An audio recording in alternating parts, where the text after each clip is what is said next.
Hey guys, thanks for watching Beyond Science. It's Mikey Chen. The mysterious Peter Rees map is only one of several anomalous maps drawn during and prior to the 16th century. It is argued by some people to represent better information about the shape of the planet's continents than what should have been known at the time. This claim led to even more extraordinary allegations that the geographical information provided by the Peter Rees map may have been obtained at a very distinct time in the past and was based on information drawn by an advanced yet still unknown ancient civilization. The map was discovered on October 9th, 1929 by a German theologian named Gustav Adolf Deissmann while he was cataloging items in the Topkapi Palace Library in Istanbul. There he happened upon a curious parchment, and on its gazelle skin he found a map that was drawn and signed by Turkish cartographer Hacı Ahmet Piri, who was also known as Peter Rees. Aside from being a cartographer, Rees was also an experienced sailor and served as an admiral in the Turkish Navy. The map bears the date of 919 in the Muslim calendar, which correspond to 1513 CE in the Western calendar.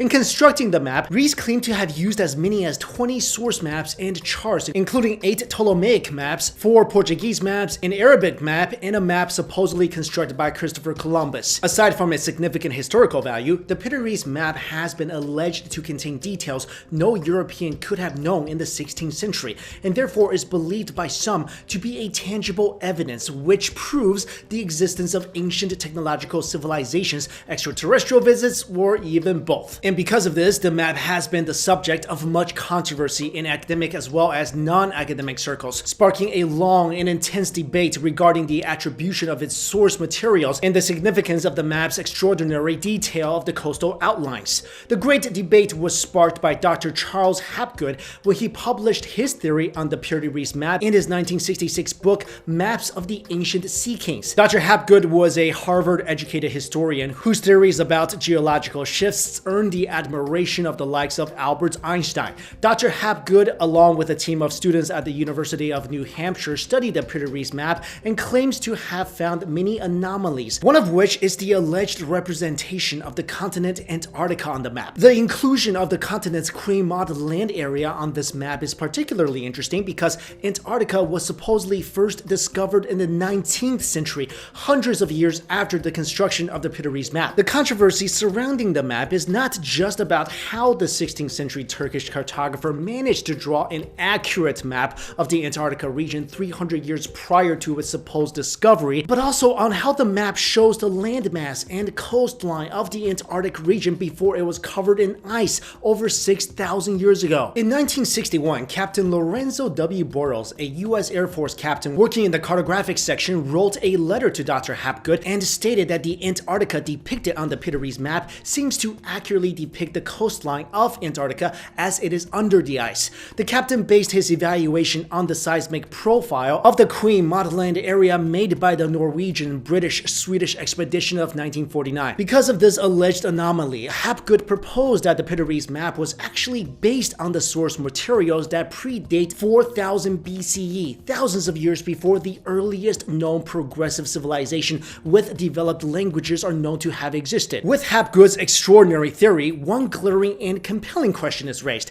Which unknown civilization had the technology and the need to map the Antarctic region 6,000 years ago? Well, according to Hapgood, a prehistoric civilization possessed the technology to navigate major seaways and chart the globe with some level of accuracy. What's more, he also suggested that the topographic depiction of the interior of the continents required aerial capabilities. This implies that a prehistoric super civilization with aerial and nautical capabilities was the origin of the Peter Rees map's geographic information on the pre-ice Antarctica. In his book, Dr. Hapgood said this about the possibility of ancient voyagers exploring the Antarctic. It becomes clear that the ancient voyagers traveled from pole to pole. Unbelievable as it may appear, the evidence nevertheless indicates that some ancient people explored Antarctica when its coasts were free of ice. It is clear too that they had an instrument of navigation for accurately determining the longitudes that was far superior to anything possessed by the peoples of ancient, medieval, or modern times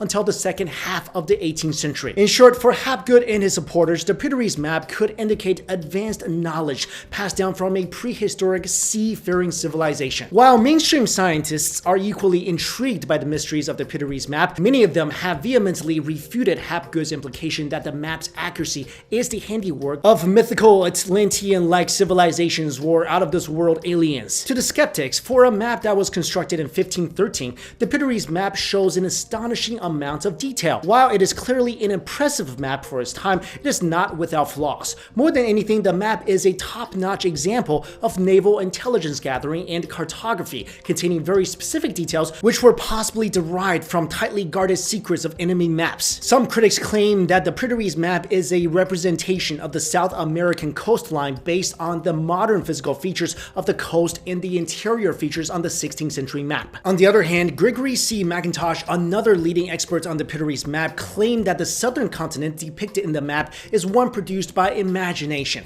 According to him, the idea of a southern continent had already been discussed as early as the time of the ancient Greeks, and many old maps have since shown a southern continent in various forms. Hence, it should not be so surprising that a southern continent also appears on the Piteries map. So is the southern landmass depicted on the Piteries map by a 16th century cartographer only a misguided depiction of South America? Or is it just an imagined representation of a mythical southern continent? Or is it possible that this map is indeed an astonishingly ancient depiction of Antarctica's coast, hinting at the existence of an ancient seafaring civilization several millennia ago? In the end, we may really never know the truth for certain. But to me, and I mentioned this many times on this channel, is it possible that an ancient human civilization existed thousands of years, tens of thousands of years, maybe even millions of years ago? I think absolutely. Like I said many times on this channel, we really do not know much about human history. To most researchers, modern humans have been around for about 200,000 years. Recorded history is only about 5,000-6,000 years, and anything before that, it's really just us guessing. And there's so much evidence out there pointing to ancient advanced civilizations existing, thriving, and then maybe destroying themselves. But because we are so set in our textbook timeline that we choose to ignore all these findings. But let me know what you guys think. Do you think this map is an ancient depiction of Antarctica, or do you think this map is just bogus? Thank you all so much for watching this video. I'll see you later.